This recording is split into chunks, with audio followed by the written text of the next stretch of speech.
Hello everyone, FPL Raptor here and welcome back to another video on my YouTube channel. This is the final video of the 24-25 season where I'll be discussing your final questions and dilemmas ahead of the Gameweek 38 deadline. If you do enjoy this video, please do smash that like button and make sure to subscribe as well. But for one final time, without further ado, let's jump into it.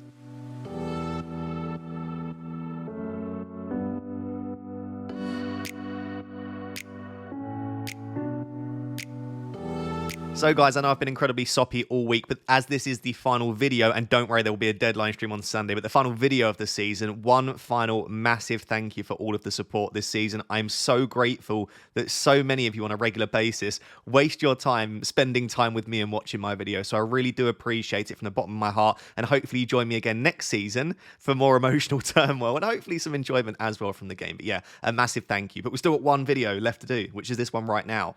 So press conference updates, let's start with them. Going into Gameweek 38, it's going to be difficult, right? Because even without injuries and issues that we know about, there are going to be small niggles that force some players to just not be involved in the squad. We're going to get a lot of late information. So I do highly recommend you tune into the deadline stream. I'll be streaming, I think, from midday on Sunday, so 2.5 hours before the deadline. Just tune into that. Put that on in the background, and I would imagine that we do get a lot of early team news. Deciding which news we trust and which news we don't will be the most difficult part, I think. But we did get a couple of updates. Let's start with Alexander Isak. We know that Eddie Howe is, at best, conceals the truth. At worst, is a bit of a liar. And we know that we're not going to get anything particularly truthful. We knew for a fact that we would not see Alexander Isak in the training photos. There was no chance that he'd be in the training photo. So basically, the news is that there is no news, but Eddie Howe said he hasn't trained with us yet, but he has made good progress through the week. The next couple of days will be absolutely crucial to his availability on Sunday. Yeah, there's a chance he could play. It's difficult to give any more than that. Really, until he trains with us, we won't know fully how he is going to respond to the training. We'll only play him if he's fit to contribute, but at the moment, he has an opportunity. I genuinely don't know how to feel on this one. Usually what we say with someone like an Alexander Isak is if he's fit, he plays, and if he's not fit, he won't be in the squad. But Praz made a good point on Monday when I chatted to him on FPL Therapy and said that given the magnitude of this game, he might not be at all fit, but they might take him on the bench just in case they are losing and they think it's worth the risk. So maybe they try and get through the game not needing to risk Isak because it's this reoccurring groin injury that he's had for a while now. But if they truly need him, if they're 1-0 down to Everton with 30 minutes left, then they bring him on. So I actually do think there is a small possibility on this occasion that he does cameo.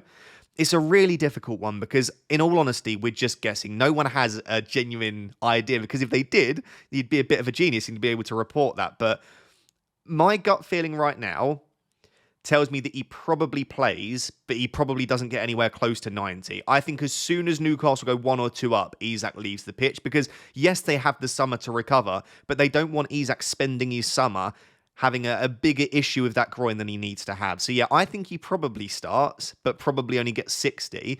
The issue that we've got with Isak, though, is even if he starts, he's clearly not in a good place right now, because if you watched him the last few weeks, he's not looked his normal self. He's struggling to get the chances, and when he does get them, he's not taking them. So even if Isak does start, I'm not sure he's the same option that he would have normally been if he was fully fit.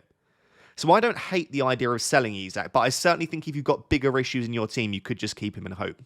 On Kieran Trippier, apparently, again, it's a we will see. The reason I bring that up is they could play a 4 at the back, or they could play a 5 at the back. If they play a 5 at the back, then regardless of what happens with Isak, we know that Murphy, Barnes, and Gordon will all start.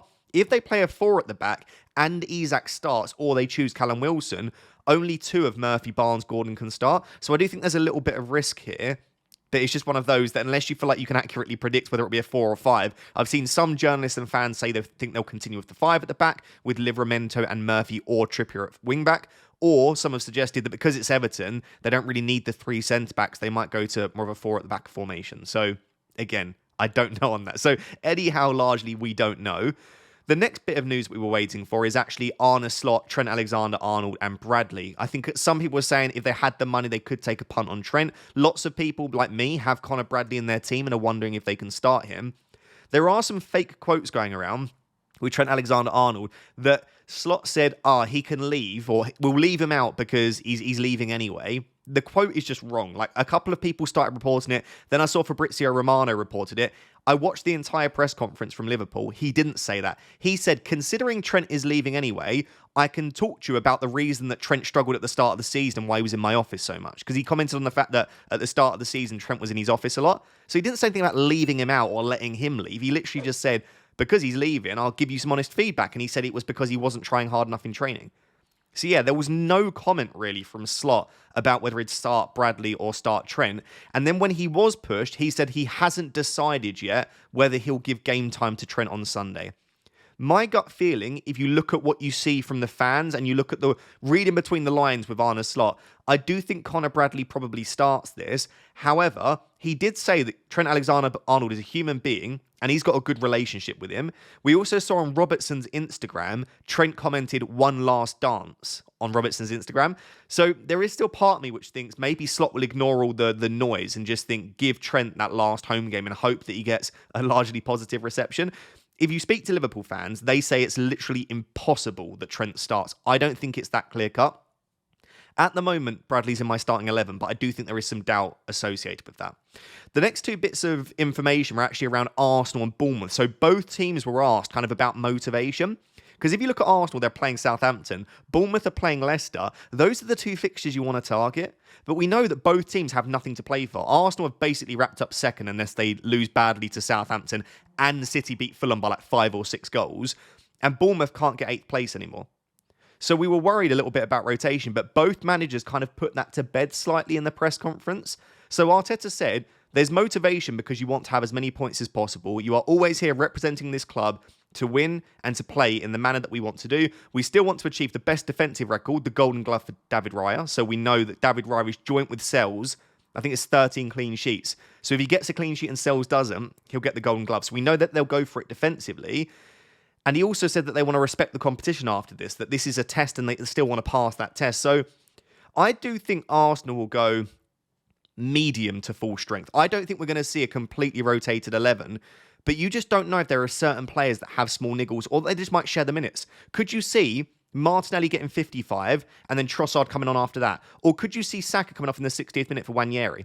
Or could you see maybe Havertz does start the game but comes off at half-time for Marino? Even if you know what the starting 11 is for Arsenal, I just struggle with their attackers quite a lot. I think Saka is the only one I'd really want to risk it on. But with the defence, I think the defence will be Tierney at left-back, Kivior and Calafiori at centre-back, and Ben White at right-back with David Raya in goal. I think it will be an okay defence. So defensively, I think you can go for Kivior, Calafiori, or Ben White. I think any of those three, I'd be surprised if they don't start. And David Raya, I think, will start because of the Golden Glove. But in the attack, I'm just not sure it's worth the risk unless you're going for Bukayo Saka. I think Saka will start for what it's worth, but how many minutes he gets, I just don't know.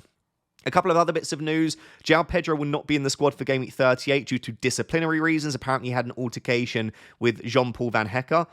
There are also rumours that he might be off to Chelsea for about 70 million and that other Premier League clubs are looking at him. So yeah, João Pedro will not be in the squad. What that does mean, Welbeck will start and Welbeck will be on penalties. So if you were looking for a cheap punt that wasn't even Ilson, I quite like Danny Welbeck.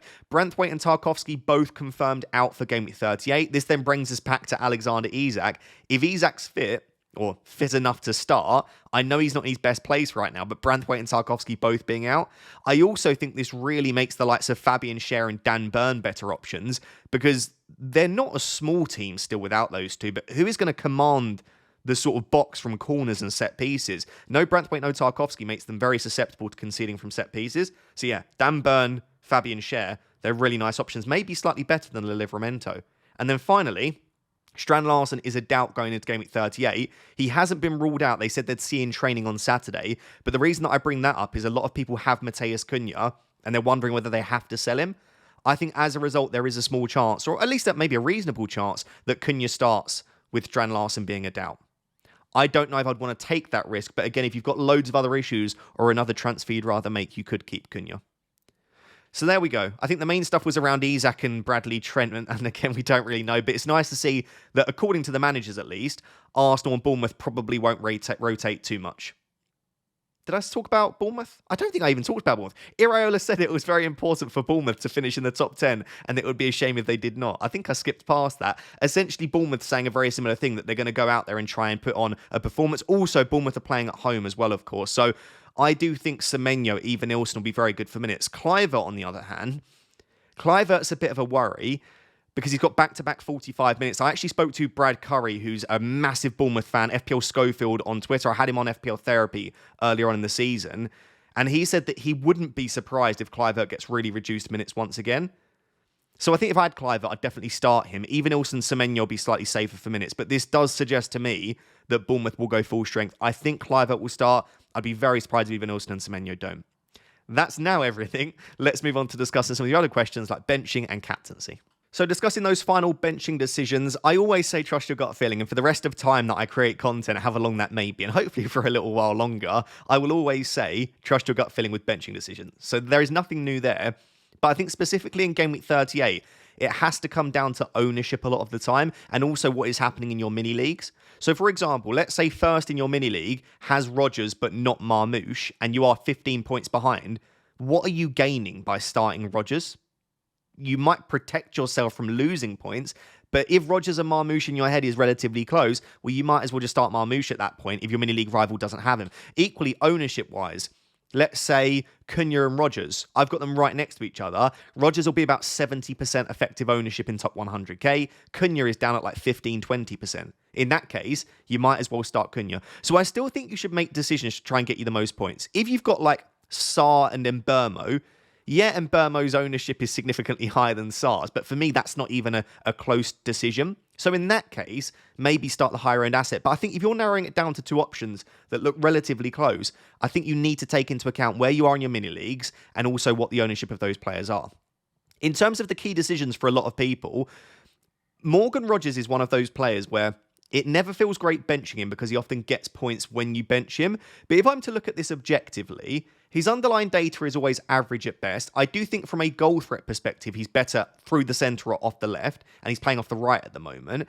And if you look at the way that Aston Villa have been playing recently, they are playing for sort of 1-0, 2-0 wins. 3 clean sheets on the bounce. They've only scored 4 goals in the last 3 games.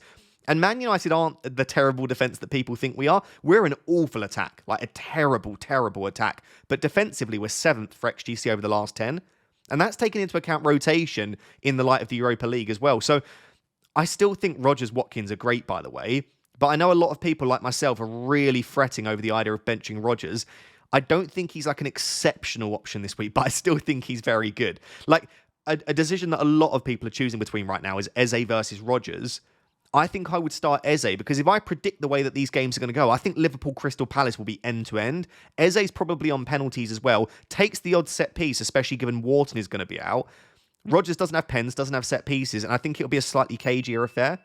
I actually think, and I said this earlier on in the week, I think when teams have more to play for, it tends to cause a little bit more of a cagey affair than sort of an end-to-end battle. Like Forest-Chelsea, I don't see there being tons of goals in that game. So yeah, to go through this list, I think Mbeumo, Saka, Bowen, right towards the top, Haaland, Watkins. I think if you've got Isak, you probably keep Isak, and you probably start Isak, unless you've got no other issues and you think he's not going to start. Isak to even Ilson is obviously a nice transfer. But I think if you're keeping him, even though he's not fully fit, with Tarkowski and Branthwaite being out, I think he's a very good player to start. So I think if you're going to keep him and try and go for it, I probably wouldn't put him on the bench. So yeah, he'd still be fairly high up for me. Wissa's one that I think is probably underrated. He has the most non-penalty goals in the Premier League this season. 19 non-penalty goals. He's going to want to go for 20. And just because someone wants to score, we saw it with De Bruyne in 37. I'm sure Kevin De Bruyne wanted to score in his final home game for City. Just because a player wants to score doesn't mean they will. Like Salah's been chasing the records now for 8 games and he's struggling. But I just think that Wissa and Mbeumo both being on 19 goals are great options this week. Lower down the list, Cunha's only pretty low down just because he's a slight minutes risk. Marmoush may be the same reason, but if Haaland starts, Marmoush doesn't have penalties. If De Bruyne starts, Marmoush doesn't have set pieces. And at that stage, he's not getting as many open play opportunities as he was earlier on in the season. You've then got Murphy and Barnes. Murphy and Barnes, if you told me they were definitely going to start, they'd be right up there. I would put Murphy and Barnes in and around where sort of Wood and De Bruyne are. But just because I don't know if they're going to play a 4 or 5 at the back, and I don't know how good their minutes will be even if they start, It just drops them down slightly lower for me. And I've got Elanga, Sarr, Mateta. All of these are fine options, by the way. That's just the way that I would order the attackers. And with the defenders, it comes down to fixtures, right? I think the 3 best defences to invest in this week are Bournemouth, Arsenal and Newcastle. So for that reason, those players are at the top. I've got Gvardiol up there as well because he's just elite in FPL. Connor Bradley, I really don't think is a bad option if you think he's going to start because of the attacking threat. Ezri Konsa, I just said United are an awful attack. He's got a great chance for a clean sheet. A decision that I know a lot of people are looking between is a Forest defender and Munoz. I just don't see a world where Liverpool don't score against Crystal Palace. They are going to score. They've got to, right? Final home game, they lift the trophy. They're a great attack. As much as Palace can keep clean sheets, I just see at least 2 goals for Liverpool there.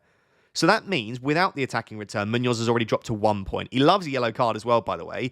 Even if he gets an attacking return, because he's probably conceding a couple of goals at least, he's not going to be on bonus points. I just see Munoz as having a lower ceiling this week because I don't see a clean sheet to go with the attacking return. Williams and Milenkovic, I think they're going to play in quite a cagey game again. I think it could be 0-0, 1-0, 2-0. Could be 1-1 or 2-1. I just don't see tons of goals in that game, so I'd put them slightly ahead. I don't want to disrespect Munoz because he's been the GOAT of FPL in defence this season, but it's just the fixture for me. In terms of the defences, Raya chasing the Golden Glove's got to be up there. I think Martinez is an absolutely fine option to start again against United. Areola, if he starts, I mean, Fabianski could get this game, but I think Areola's decent against Ipswich. Sells again, I like, and then Flecken and then Henderson. Really, though, again, trust your gut. If you're not going to trust your gut feeling in Game Week 38, when are you? But also look at ownership. Look at what your mini-league rivals are doing and make decisions based on that as much as anything because this is your final chance. So, guys, something which might also help with those benching decisions that we just discussed and also maybe captaincy as well and players that you're looking to bring in is actually the market odds from Game Week 38, courtesy of Rob T FPL. So what he's got here is the projected goals and the clean sheet percentages.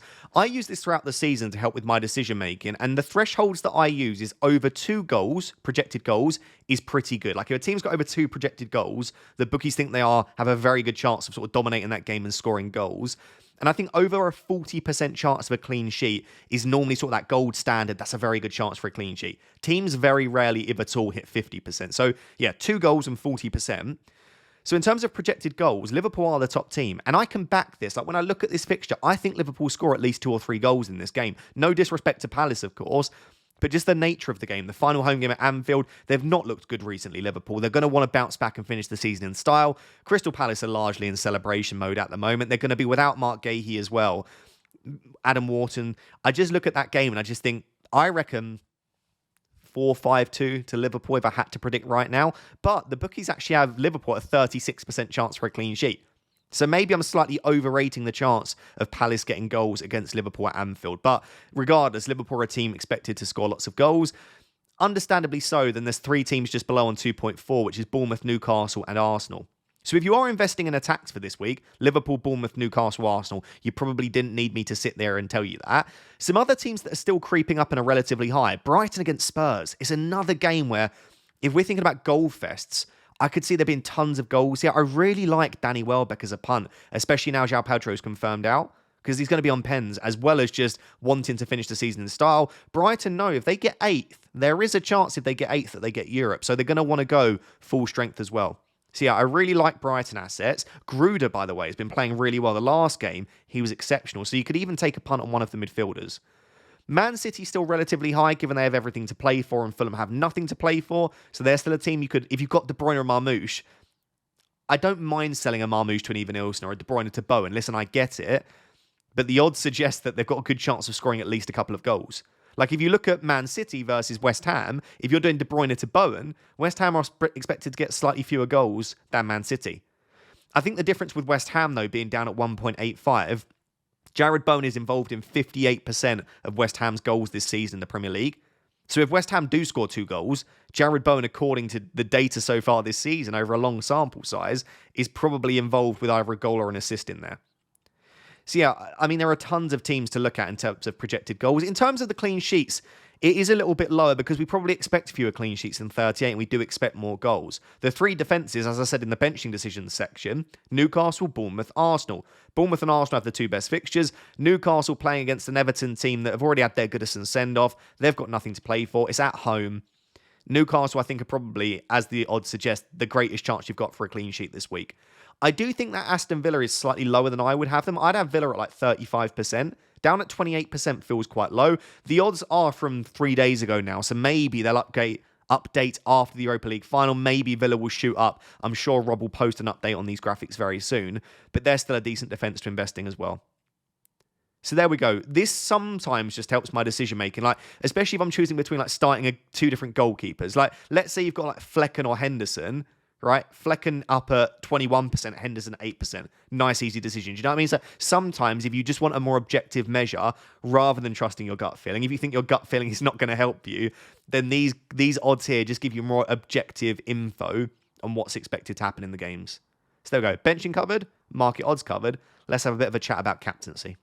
So, guys, I think there are 4 standout captains for me this week. I'm not saying that you should definitely captain one of those 4, but for me, Salah, Saka, Bowen, and Evanilson are the 4 standout captains. I really do like Bryan Mbeumo, probably sneaking slightly under the radar. Luis Diaz, if you want to back against Salah, if you think he'll be going for the assists, Luis Diaz might get the goals. That's an option. Haaland, Watkins, even Isak if you think he's fit. There are tons of really decent options for captaincy, but I just think that Salah, Saka, Bowen, and Evanilson stand out for me as the top 4. Like with Saka and Evanilson, the fixtures are just there to target. And to some extent, obviously, Jared Bowen as well.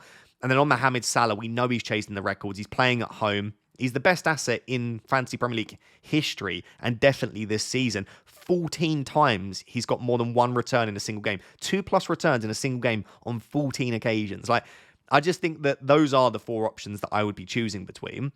The reason that Salah is first is just, again, he is the best asset in FPL. He's had a really rough last 10 Premier League games. He's been chasing these records, and it looks like he might not even beat them. Right? He needs a couple of assists, I think. I think he needs 1 goal involvement to tie, 2 to win. So it's all set up, and I know it doesn't always go, but it's all set up for a Salah 2 to 3 attacking returns in this game to break the records. 2 assists, 1 goal, breaks the records. Like, that's what it feels like. But we've not seen that from Salah recently. The saving grace is that his data has still been okay over the last 10, like 0.33 non-pen XG, about the same as Saka, about the same as Watkins, higher than in Mbeumo and Haaland. His creativity hasn't dropped too much. There have been a good few occasions where he set up Darwin, where he set up Luis Diaz, that if they were converted, his attacking returns would look a little bit better. If you look at Bookie's chance of a goal, again, this was from a couple of days ago, but it's 58%. He's right up there. I think that everything points towards Salah being a really, really good captaincy option. And again, final home game where they lift the trophy at Anfield. Crystal Palace without Gahey, without Wharton, having very little to play for. Like, it just... I'm wondering, am I overthinking this one by trying to go different? Like, is this not the place to differentiate this week? I think if you're not massively chasing, even if you're not protecting, let's just say you're trying to get the most points, I do think Salah is the standout captain. But if you are chasing, he will be up at like 140, 150, maybe 160% EO. So you're not going to, like, even if Salah gets 20 points, that's not going to massively boost your rank. Obviously, the flip side is if you don't captain him and he does that, then it can really harm you. So don't go different just for the sake of going different.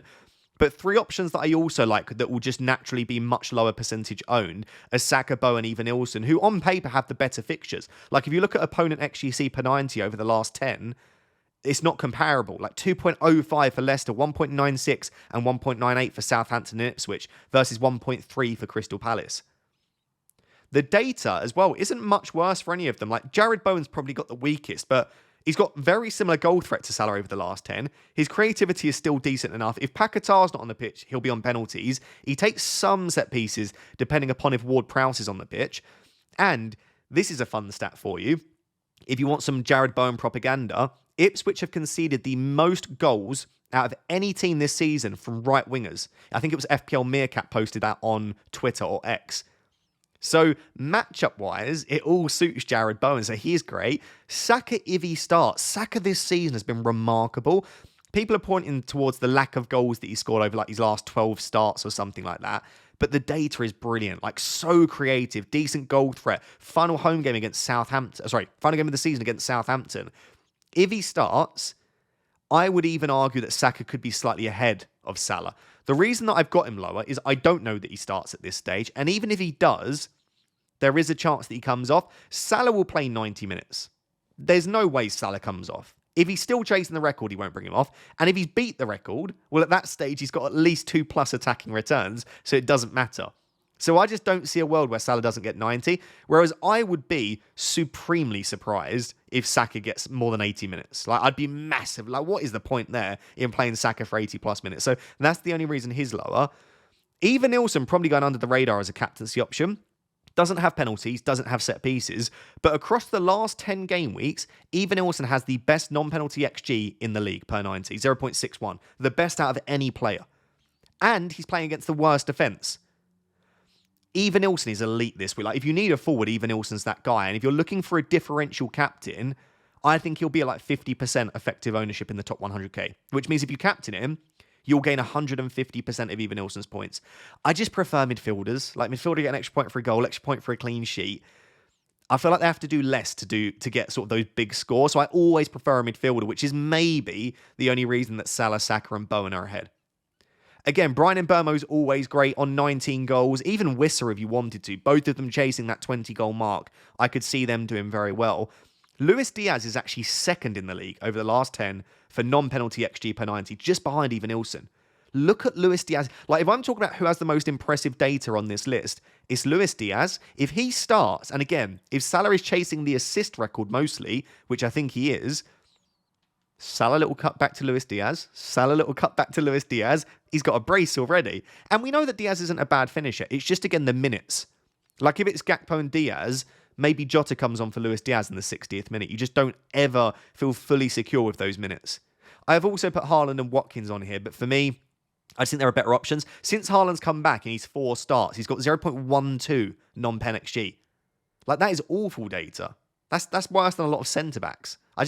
I don't get the Haaland hype for me in terms of... Like, if I had Haaland, I would absolutely start him, but I wouldn't captain him, and I certainly wouldn't be buying. Like, I would much rather buy Eva Nilsson this week than Erling Haaland, personally. So if I recap that, again, the reason in the Raptor rankings, the top 4 are in a different shade of green, I just think that Salah, Saka, Bowen, Eva Nilsson are clear for me. So if you want my objective advice, I would choose between one of the 4. If you're not chasing... Even if you're chasing slightly, maybe, or you're protecting, or you're just happy, or you just want to get the most points, I think Salah is the standout. And then I think Saka, Bowen, Eva Nilsson is fairly close. If you think that Saka will get 70+ minutes, I might have Saka as the best. If you think it's less than that, he probably does drop between Bowen and Eva Nilsson, because Bowen and Eva Nilsson's minutes should be pretty good for the final day. There we go. Let me know who you're captaining. In terms of, for me, I've narrowed it down to Salah or Bowen. I won't own Saka. I might own Eva Nilsson, as I'll discuss with my team at the end. But yeah, I won't own Saka, so it'll be Salah or Bowen. I'm genuinely 50-50. My gut feeling tells me that Salah is a better captain. My gut feeling tells me that Salah is the one that I should go for. But Bowen is lower owned, and I am chasing slightly. Like, I'm 6 points off the top 10k. A Bowen haul would do much more for me than a Salah haul. I just think that the Salah haul is slightly more likely. So that's what I'm choosing between in my mind. I'll discuss that on the deadline stream on Sunday as well. Let me know who you're captaining. Let me know if you think there's someone I haven't considered. And yeah, best of luck. Trust your gut feeling and own it. So guys, in this final section, I'm just going to have a bit of a laid-back chat about my team and where I'm currently at heading into the deadline on Sunday, because in all honesty, I'm struggling a little bit. I would love your feedback down below. This is probably top 3 game weeks where I've struggled the most, and it's a nice position to be in because essentially, I really like my team. And if Isak is fit and we've not got any real doubts, like if I think I want to risk that Isak starts, then I just don't see a transfer which massively upgrades my team. There are certainly transfers I can make which slightly upgrade, but then you have that psychological thing in your mind of I'm making a transfer to bench an asset I already own that I think is actually pretty decent. Like, transfers involve me benching like Bradley, Konsa, Rogers, Wissa. I think all of these are really nice options this week. So I am struggling a little bit, but let's go through it all. Actually, I'll go onto the transfer page. Probably the easiest place to be. So I've got 1.4 million in the bank and 1 free transfer. Best case scenario for me is that we somehow get a leak before the deadline that Isak is not fit and he's not going to start. That would be best case scenario for me because I've already got Jarrod Bowen in place. I don't need to make a midfield transfer. I like the rest of my team. I would literally just do Isak to Eva Nilsson. And in all honesty, the longer I sit here and think about it, I wonder if this is just the move anyway. Because as much as I think Isak is great, and if he starts, he'll do well, would I prefer 60 to 70 minutes of a slightly injured Isak against Everton, or probably 80 plus minutes of Evan-Ilson against Leicester. And given that Kluivert's minutes haven't been perfect, Evan-Ilson could be on penalties for some of that game. I just think that Evan-Ilson is the better own anyway. So if I'm struggling for transfers and I don't want to remove my midfielders, I'm happy with my defence. Is Evan-Ilson in for Isak just the transfer to make regardless of what update we get? I just know what happened last season. And this isn't last season, this is this season. But if you weren't playing last season, Isak was a major doubt going into Game Week 14, Game Week 38. We thought that Wilson would start. Wilson didn't start. Isak did. And Isak got a 14-pointer. Now, again, it's a completely different scenario here. I think Isak is more of a doubt than he was last season. I think that was largely mind games. But I just know what Isak can do on his day. And because he's on pens, like think about the game back to Brighton. He barely touched the ball against Brighton, scored a penalty and got 9 points. So, I don't know. That's one possibility is Isak to Evan-Ilson. The next possibility is that I sell Ismail Assar. But remember, if I sell Ismail Assar, I have to bench Morgan Rogers. So are there any midfielders I would have up to 7 million? Any midfielders up to 7 million that are better than Morgan Rogers? I'm not convinced because really the option in my mind, like going into Game Week 38, I was always... What am I doing? I'm on forwards, that's why.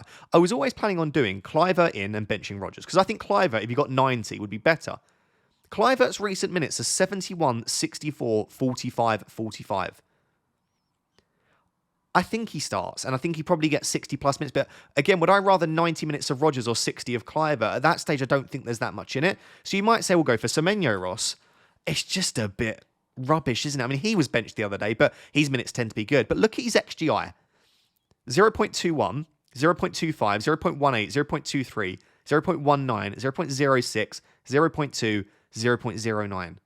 He's not had over 0.25 XGI since Game Week 29. He's just not getting big chances. And then if you look at Morgan Rogers in that time, he's got a 0.44, a 0.79, a 1.09. I just don't know. And then you might say, well, the Arsenal midfielders. But again, who starts? How long do they get on the pitch, even if I know who starts? I could go for like a Mohamed Kudus, but at that stage, is he better than Rogers? Murphy and Barnes, maybe, but I don't know about their minutes. It really is pretty dire in terms of play. I would love, if I could afford Luis Diaz, I'd get that done in a heartbeat. That would be an easy move. Or even... I would say Anthony Gordon, but I'm even slightly worried about his minutes. Or if I didn't have Jared Bowen and I had the money to do Sarr to Bowen, these are all transfers which make sense to me. But all of that to bench Morgan Rogers, just something about that feels wrong. But as I said in the benching decisions section, I do have a feeling that Man United will limit Villa to only maybe a few big chances. I don't think they'll get 7, 8, 9 big chances in this game. But maybe because of the Europa League loss and the manner of it, maybe we won't see Manchester United's best defensive performance. Then the option comes selling Saliba. So Saliba to someone like White or maybe Fabian Schär. I'd probably choose between White and Fabian Schär. That maybe feels the most straightforward. But then if I go back to my team, I would then have to bench Bradley or Conser. And everyone's going to keep saying bench Bradley, bench Bradley. 0.93 XGI. That's not a player that I want to bench. If he starts... In 76 minutes, he had almost 1 XGI. Created 2 big chances, had a shot in the box. 0.31 XGI here. The man, when he plays, gets into the box so much if you watch. He's the sort of player where he has such high upside because of how attacking he is.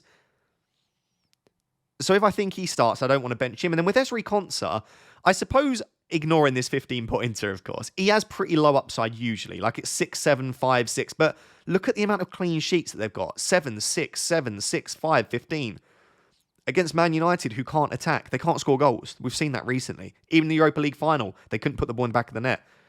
So Ezri Konsa is not a player that I desperately want to bench. So, I don't know. Basically, apologies, I'm sat here thinking, I actually like my starting 11 if Isak's fit and available. So I would love to know, if Isak is fit, and I don't want to risk it selling him, because I think he's a fine hold, would you do Sarr to a midfielder and bench Rogers? Or would you do Saliba to White or Schär and then bench one of Bradley or Konsa? If I was to list the most likely transfers right now, I would say number 1 is probably Isak to Evan-Ilson. I think I'm tempted to make the move regardless. Number 2 would be Saliba to White and bench Konsa and just hope that United somehow nick a goal at Old Trafford.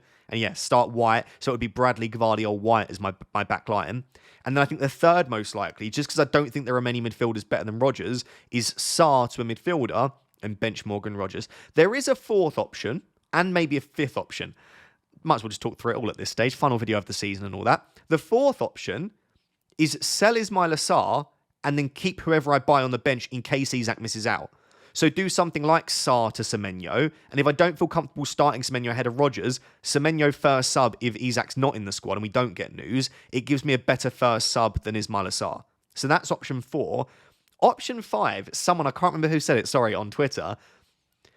2 seasons ago, I finished 10.1k. And I missed out on the top 10k, not on points. I had the same number of points as someone that was 9.6k, but I made more transfers. And that is the tiebreaker in rank, is who's made the most transfers. I am 6 points off the top 10k. There is a chance, there is a world in which I finish on the exact number of points to get top 10k, in which case it comes down to transfers made again. If I go onto my Gameweek history, I've only taken 1 hit this season, right? I've not taken any other hits. By the way, this season, I'll show you here. Where is it? There you go, 10.1k. It was painful, right? If I'd have just made 1 fewer transfer, I would have got top 10k. So the 5th option this season is not make a transfer just in case it comes down to a tiebreaker. Like, if there's nothing that I think will upgrade my team, imagine if I get in the top 10k by 1 transfer. So that's also a possibility. So I guess 5 options overall. But yeah, let me know what you do with my team. I should just know, it might be that we get a leak on the deadline randomly that Bowen, Whistle, Watkins, and Burmo aren't in the squad and aren't starting. Crazy things happen on Gameweek38. So it might be that we just get a leak that sorts me right out. Get a leak that actually it is Trent starting. Easy decision then. We get a leak that Isak's not in the squad. Easy decision. So I'm going to leave it until the last possible moment. Because the thing is, like I say, if the site lags out and I don't get to make my transfer, I'm probably not too bothered anyway. Like, I'm happy with my team. It's a good position to be in. I think the team looks strong. I'm actually going to do this right now in front of you, switch to Salah. I think part of what is making me, and sorry, I'm almost 10 minutes this section, oh dear. Part of what is making me Captain Bowen is I don't want to feel like I bottled it. And I know that's a stupid way to play, but I've been on Bowen cap for a lot of this week, and I've been saying for weeks that in 38 I want to cap Bowen. So I don't want to switch, feel like I've bottled it. And then imagine if Bowen goes big and Salah blanks. I want to feel gutted that I didn't go with what my gut told me at the start. But my updated gut feeling is that I think Salah probably is a better captaincy option than Bowen. So there we go. Lots of things to think about for me. Let me know what your decisions are for this week.